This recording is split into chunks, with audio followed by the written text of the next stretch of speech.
So moving on to single shadows, I'll just go into what's in the Z palette. So I bought this in November when it was the BIB sale, and this was on sale as well. It's the double-sided one. So my original plan was to put shadows on one side and face products on the other, but as you see, I have so little that it doesn't really matter a whole lot. These are a couple of eyeshadows that were Avon. I don't know if they still do this. It's the Mark brand. They were trying to gear a brand towards the younger generation. And I think Lauren from the Hills was the sort of ambassador of that. A little secret, I was an Avon person for, I don't know, 6 months maybe. I sold to myself and to my mom and to a couple other people. And obviously, I realized I was not going to make any money on it. And it's not really my personality to sell to people, so I just gave up on it. So anyway, those are a couple little Avon ones. These two are NYX ones. This one is in Chandelier, and this one is in Mermaid. And again, I kind of bought this one as a Halloween shadow, but I want to try and use this one in a regular look and try and figure out how I can use it on a day-to-day look. And then these two shadows, again, are NYX ones. They were the ones that came in the little books. I got them sort of as free samples. I think they were just trying to get rid of them. So this one is Transylvania, and this one is Morroco. So I do use those once in a while. And then this is Ofra Bliss. So I think I got that perhaps in an Ipsy, I think, at some point. So that's all that I have in this palette at this point. So all these singles that I've pulled out here are sort of like cream singles, if that makes sense. They're all sort of creamy products. Again, this isn't really, I guess, an eyeshadow necessarily. It's one of the jumbo eye pencils in milk, in strawberry milk. I just like this. It's a good little base if I was doing, oh, there we go. Doing like a shimmery look. Again, I bought this for a Halloween look at some point, and I'd like to try and figure out how to use this in a day-to-day look. So I'm kind of glad that I've found this in my stash. I'm going to pull it out and try and use it. This is a little Annabelle quad of creams. I guess I could have put this in the quads. I didn't realize that there was 4 in here. Again, I've kind of used this as a base. This color here is really quite pretty. And I mean, I've had this for a while, and it's still really creamy. So I'm going to hang on to it because I really, really like it. This is a Rimmel Metal Eye Gloss. Clearly I did use it a lot at one point. I don't really care for it. I think I'm actually going to throw this out. I don't know how long ago I bought this, and like I said, I don't really use it. Maybe I'll give it a few goes, and I'll give it a few tries, and if I still like it, I'll keep it, but at this point, I don't remember if I really liked this or not. This is a Stila Kitten Magnificent Metals Eyeshadow. I don't remember when or how I got this. It's weird, though. It's very, very sticky. It's very pretty. Put it here. But it's really, really hard to work with. And I don't use it very often for that fact, because it's kind of like a last step in any eye look, and I'm always afraid that I'm going to ruin an eye look with this. But I'm going to hang on to it anyway, because again, it's very tiny, it's not taking up any space, and it's just nice to hang on to and have in case I want that really glittery metallic look. I'd actually like to try and buy the new Stila ones that are in the container, like the little doe foot.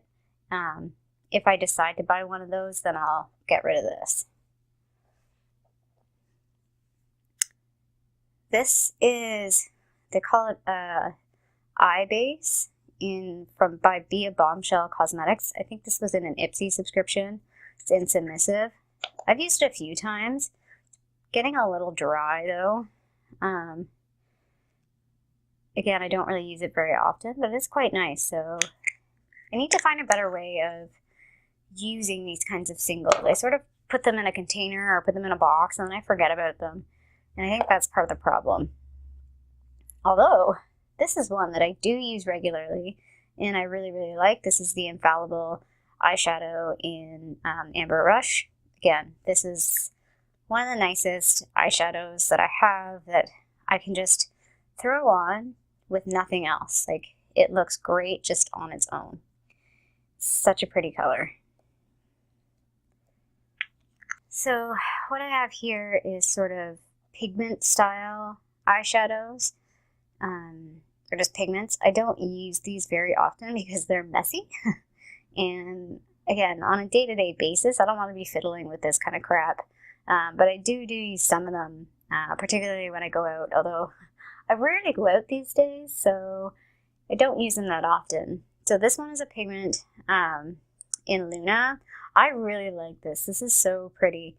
But I bought it for, again, a Halloween look or something like that. Because this is just something that I'm not going to use on a regular basis. But it's just so pretty. This is Gosh Cosmetics. This was something, again, that I think was on sale on an end display at some point. So I just bought it. Again, it's a really, really pretty pigment. I'm going to make a mess all over my floor. Whatever, I'll clean it. This one is really, really nice pigment.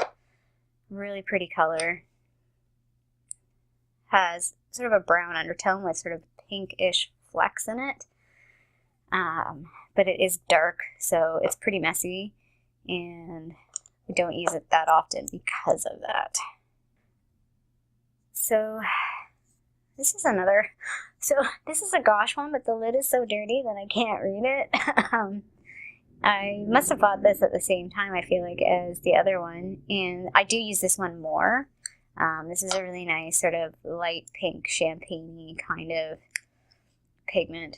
My fingers are a mess. Let me just wipe these down a bit. So again, this one's a really, really pretty light sort of peachy pink champagne-y color. It's one of my favorites. Again, when I go out, this is a go-to pigment for me. This is a BareMinerals one. I think I got this in a kit. Again, this one's super dark. I don't think I ever used this, but it's really pretty. If I ever went out at some point, it's like a dark charcoal gray with some silver sparkles in it. Would be great for New Year's. This one is a Marcel one. It's really nice. It's a weird package though, so like it's got this tiny little hole in it. Kind of like tip it over to try and get some of the pigment out, or you can stick your brush in there. This is a really pretty gold. You can see it there. Again, don't use this one very often, but I do really, really like it. And then this is a BareMinerals one. I'm pretty sure I got these two together in a kit. I don't know what color this is. I can't really tell. But it's one of those, it's weird. I don't like the application, like, at all. But it's a really, really pretty color. So gold, it's a gold, almost got like a gray undertone to it, or green undertone to it. That's one that I haven't actually used in a long time, so maybe I'll pull that one out too. Try and find some ways to use that. And then lastly, I just have these 4 singles. Again, I know myself, I don't use single eyeshadows that much. I was on a mission to find a single eyeshadow. There was a Maybelline eyeshadow that was sort of like in a shiny taupe color, and that was my go-to in high school. And I think it was a year or so ago, people were doing my makeup in high school look, and it reminded me of that eyeshadow, and I looked forever, and I couldn't find it, so maybe I'll strike up that mission again and see if I can find it, because I really, really liked it. So this is a single from Julep. This was Dial Up Your Glam Andromeda. This one's really, really pretty, but again, it's so shimmery and sparkly that for me, the day-to-day look, it's not something that I'm going to gravitate towards. but I hang on to it just because, yeah, it's really pretty. Now I have two ColourPop ones, and this one is in Party Time, and then I have Stereo. So Stereo is a bit cracked, so I'm just going to be careful with it. I really, really like Stereo, but I have to obviously be super careful in using it. So maybe, I don't know if they still have Stereo. I think it always gets sold out.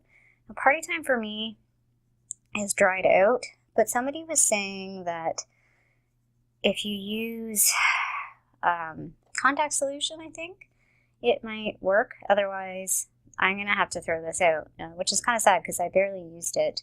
But I'm going to try and revive it. If I revive it, it will stay in the collection. If not, this will get thrown out.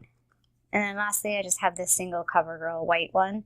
Again, this was my mom's, so I just hang on to it because it was hers. So that's it. That's all I have.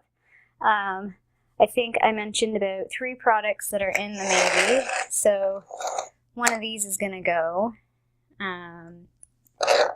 This might go. I'm going to do some comparisons. This may go. I'm going to try and use it again over the next little bit, and if I decide I don't like it, it will go.